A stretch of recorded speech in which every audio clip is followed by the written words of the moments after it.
বাংলার ইতিহাসে কিছু চরিত্র থাকে যাদের নাম ইতিহাসের পাতায় বড় করে লেখা হয় না, কিন্তু তাদের কর্মকাণ্ড দেশকে অনেক পিছিয়ে দেয়।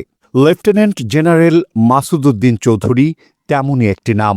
২০০৭ সাল 111 নামে তত্ত্বাবধায়ক সরকারের সময়, এই সময়ে মাসুদ উদ্দিন চৌধুরী কেবল একজন সেনা অফিসার ছিলেন না, নিরাপত্তা বিশ্লেষকদের মতে তিনি হয়ে ওঠেন ভারতীয় গোয়েন্দা সংস্থা রয়ের প্রধান সমন্বয়কারী। তার ভূমিকা ছিল প্রক্সি ইন্টেলিজেন্স বাস্তবায়ন, যেখানে সরাসরি ভারত নয় বরং স্থানীয় কাঠামোর মাধ্যমে দেশের রাজনীতি নিয়ন্ত্রণ করা।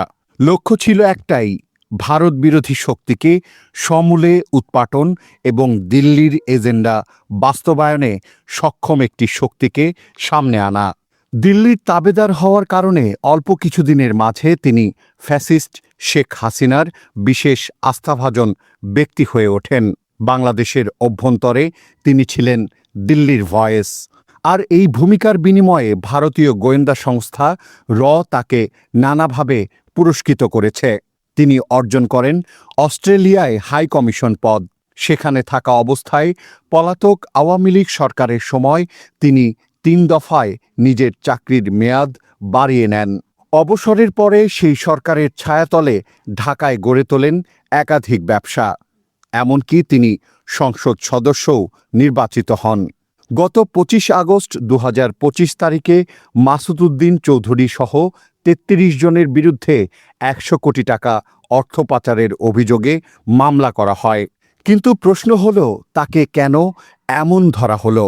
যিনি ছিলেন রয়ের একেবারে খাস এজেন্ট, যিনি দেশের সার্বভৌমত্বের সঙ্গে খেলা করেছেন, তাকে কি আদতে শাস্তি দেওয়ার জন্যই ধরা হয়েছে? গোয়েন্দা মহলে আলোচনা আছে, বাবরসহ যারা একসময় রয়ের বিরুদ্ধে কঠিন অবস্থানে ছিলেন, তাদের বিরুদ্ধে এখন এই এজেন্টদের ব্যবহার করা হচ্ছে কিনা। এটা কি স্বরাষ্ট্র মন্ত্রণালয়ের বর্তমান কর্তাদের কোণঠাসা করার একটি কৌশল?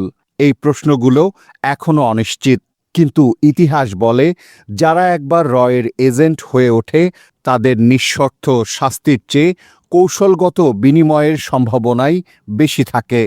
২০২৪-এর জুলাই যোদ্ধা যারা নতুন বাংলাদেশ বিনির্মাণে স্বপ্ন দেখেন, তাদের কাছে দাবি থাকবে এই দেশবিরোধী চক্রের মূল কারিগর যেন কোনো কূটকৌশলে ছাড়া না পায়।